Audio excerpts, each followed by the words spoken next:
Alright, UFC 303 just wrapped up, and I gotta say that main event definitely saved that stinker of a card, because outside of that spectacular finish by Alex Pereira, this card has been suffering due to pullouts and even bad performances I thought that were just on the card, bad fights. However, even though I'm going to criticize certain fighters and their fight that they had, I do want to acknowledge that, of course, respect has to be given to these guys for taking it on short notice. I do know that they're not going to have the best performances, and we do also have to realize that this isn't a representation of them as a fighter. This is just them on short notice, so respect to everybody that stepped in, especially respect to Dan Ige, who, yeah, all of a sudden stepped in the card a few hours notice, literally stepped on the scale at 165 pounds, and then went in and fought Diego Lopes, but we're going to get into that later. Let me not get too ahead of myself, but this video is mostly going to be about Alex Pereira and Jiri Prochazka, and yeah, Alex Pereira finished Jiri, and what is his next moves? Is it heavyweight? I'm going to get into all that and more, but first, guys, I want to remind you guys of the subscribe button, like, comment, and share, guys. We're almost at 13K, guys. You guys have been killing it with the support recently. Go make sure to join the Discord server in the link in the description, guys, because we have amazing conversations. We were texting during the fight. Go check it out, guys, and help support the channel, guys, because we definitely need it. We definitely need all the support we need. And I want to get into the main card. All right, guys, let's start with the opening fight of the main card, MVP versus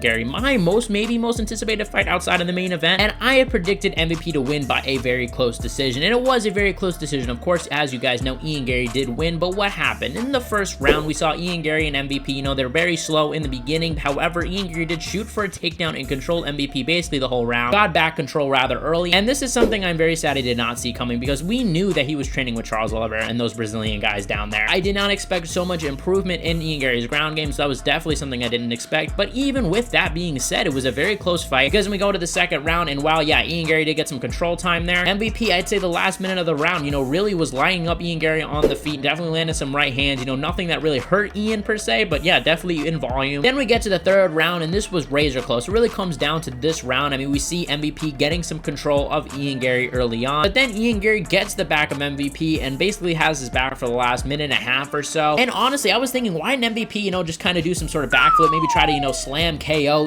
Garry in the last 10 seconds. Like, you're going to stay there. I mean, you got nothing to lose at that point. Might as well just try to knock him out or something. However, Garry did win, and I did think that this was the correct decision, as much as I was rooting for MVP, and as you guys know, I predicted MVP, so I did want him to win. So yeah, it sucks, and I am curious to see where MVP goes from here. I mean, I still don't think this is a massive hit to his stock. I mean, this is a young prospect that he got a very close decision over, and I'm going to be honest, I mean, yeah, I don't think MVP expected that takedown in the first round, so I think a lot of credit has to be given to Michael Venom Page as well as Garry, of course, for winning. But with that being said, I still thought this fight was very boring. I mean, we saw MVP, look, normally, despite the highlight reel that you'll see with the cool knockouts, he is kind of a boring fighter, right? We saw in the Kevin Holland fight, nothing so exciting, and even here, we see him, kind of gauging the distance a little bit, but I thought we saw MVP more rush than we ever have, definitely with more volume, especially at the end of that second round. But Garry, man, was definitely just trying to hold on, definitely trying to grapple him, which was, yeah, the correct game plan. That's how you beat a guy like MVP. It's very hard to beat a guy like MVP and still be exciting. But yeah, I just wasn't a fan of that fight. But a fight that I thought was better was the Mayra Bueno Silva and Macy Chiasson fight. I thought this was one of the better fights on the main card, because these girls were just throwing in the first round, and then we saw in the second round a massive elbow lands on Mayra Bueno Silva, cutting her up very bad. I thought the fight definitely should have been stopped. They stopped the fight, and like I said, correct decision. I mean, as soon as Mayra Bueno Silva stepped away from the doctors, blood was already spilling in her eye. Like, I figured that thing was going to be stopped. It was the right decision. Not sure if they're going to rebook it or anything like that. I mean, whatever. I mean, yeah, cuts happen. TKOs like that happen all the time. But you got to feel bad for Mayra Bueno Silva. She was coming off of that performance against Raquel Pennington, so yeah, it definitely is tough for her now to go back-to-back losses after competing in a title fight earlier this year. And I felt like her energy this whole week was a little bit different than that UFC 297 fight week. If you guys remember, she was trying to promote the fight, trying to make it exciting for fans. It definitely kind of put herself out there, while here I thought she was more to herself, and I wonder if that has something to do with that loss, getting dominated like that. Hopefully not, because I do like Silva just because she at least promotes the fights and tries, and she's a little bit more down to earth, you could see from the interviews. But this fight, I think I'm going to spend the least time on, because trust me, I did not want to watch this fight, nor do I even want to talk about it. I'm talking about Roman Dolidze versus Anthony Smith. Yeah, this fight was boring. That's all you need to know. Nothing happened. Roman Dolidze and Anthony Smith both did this fight on short notice, so I don't want to go in so bad on them. Like I said, this isn't necessarily representative of them, but credit for Roman Dolidze for winning the fight, moving up 20 pounds. I mean, Dolidze had sort of a training camp, but I think he was off for a couple weeks. Anthony Smith, I think, just took this fight because why not? So credit to him, but it still was a very boring fight nonetheless. Then we get to the co-main event, which, let's get into it, guys. A lot of stuff happened. I did a live stream, if you guys missed it, on the weigh-ins. I was reacting to some of the weigh-in drama that was going on. Ryan Ortega, Diego Lopes was scheduled at 145. Then we found out Friday morning that this fight was at 155 pounds. Guys weigh in, everything seemed to be fine, and then we find out the next day, a couple hours before the main card is going to start, that fight is canceled. And not only is it canceled, the fight is still going on, but Dan Ige is stepping in on short notice because he lives in Las Vegas. Vegas, and Ige even asked for this opportunity, right? I don't even think he was asked. So obviously the fight happens. I thought Diego Lopes clearly won round 1 and 2. I think you just can't really score it for Ige. And then round 2, you got to give it to Ige. Ige definitely poured it on. I believe they said Ige was in a training camp or something like that, so maybe he had an advantage over Diego Lopes if you think about it, because he didn't have to cut weight. He might have been in a training camp, had probably a size advantage too, and not to mention he had nothing to lose. So that fight was pretty exciting, of course, but there definitely was, you know, some dull moments, but it definitely wasn't like a spectacular fight by any stretch of the imagination. And then we get to the main event, in my opinion, what saved the card, the top of it, and we see, first of all, Jiri and Alex, they both walk out, of course, have another epic stare down, and we get into the fight, and right away, I noticed Alex Pereira's movement was a little bit off. We talked about the broken toes. His toes might be broken, and I think it was. Look at Alex's front leg in the fight. Like, rewatch and look at his front leg and tell me. Alex definitely looked like there was something wrong with his movement, which was a concern for me because I felt like his movement was going to be the key to victory here. And we saw Jiri, you know, be a little bit aggressive early, but then he kept getting caught, getting countered. I thought Alex Pereira did a lot better than he did back in November. Sometimes you have off nights. You never know. Maybe this was Jiri's off night. Maybe all the way in November that was Alex's off night. You never know. But it was very tit for tat, but clearly Alex winning the round until the end of the round where we see Alex drop him with a massive bomb of a left hook. And the fight would have been finished like 3 seconds later. Like, literally give that 3 more seconds, the fight would have been finished. But then you get to the second round, and 13 seconds in the round, we see Jiri done. He gets head kicked. He gets put out with some ground and pound and every chance to survive. And he was really hurt. He was wobbling, standing up. I feel so bad for Jiri. Credit to Jiri for taking this on short notice. This was an amazing fight. And Alex revealed at the end of the fight that he did break his toe. I'm not sure if it was broken beforehand. I'm sure we're going to find out eventually at the post-fight press conference. But that's my immediate reaction right away, man. Alex Pereira is the man. I mean, the guy goes out there and starches people. This guy is a superstar. You see him getting cheers in the arena. I mean, he doesn't even speak English. That's how popular he is. Like, he is just becoming the man. Like, I'm genuinely curious. Let me know in the comment section below who was more popular in their, you know, popularity prime. I mean, in terms of fans, Israel Adesanya or Alex Pereira? I'm not so sure, guys. It's honestly pretty close. I'd probably honestly lean towards Alex Pereira at this point, though, because Alex Pereira is getting these knockouts Izzy never had, and that was what Izzy was really missing, was that exciting fighting style. But Joe Rogan did ask him at the end, you know, what do you want to do next? There's obviously heavyweight, and that's what I want to talk about a little bit at the end of the video. Heavyweight, what is going on? I might make another video on this to talk about his potential heavyweight future, but there's a lot of options. Obviously, there's Magomed Ankalaev, which I don't want to see that fight. I think most Alex Pereira fans probably don't want to see that fight because that is a big threat to Alex Pereira. But there's also the heavyweight matchup, but obviously there's such a huge mess in heavyweight due to John Jones right now, because John Jones is set to fight Stipe at MSG, and Tom Aspinall set to defend his interim title against Curtis Blades. So what are we gonna do? Wait for the winner of Stipe and Jones to have fight Alex? You guys already know my opinion. Look, you kick Stipe out and either put in Aspinall or Pereira. That's my opinion. I think right now you do something with those four. Either Aspinall, Stipe, Jones, Pereira, maybe even Aspinall, Pereira, maybe even Stipe, Pereira at this point. I just want to see the guy at heavyweight, and I know John Jones wants that fight, and I could see him saying, yeah, let's do the Pereira fight. That's a bigger fight, because I do think that's a bigger fight at this point. Stipe has not fought in a long time, but we'll see what's next for Pereira. I do want to do a bigger video probably on this sometime this week. So hit the subscribe button and the notification bell to find out when that video comes out, and also check out my other videos where I talked about Ryan Garcia and that whole situation. I broke down his whole suspension, as well as my last video where I talked about Jamal Hill coping very badly on his loss to Alex Pereira. Credit to Alex for now getting another win. Thank you guys for watching. You guys are the best fan base in MMA. Thank you guys for watching, and I'll see you guys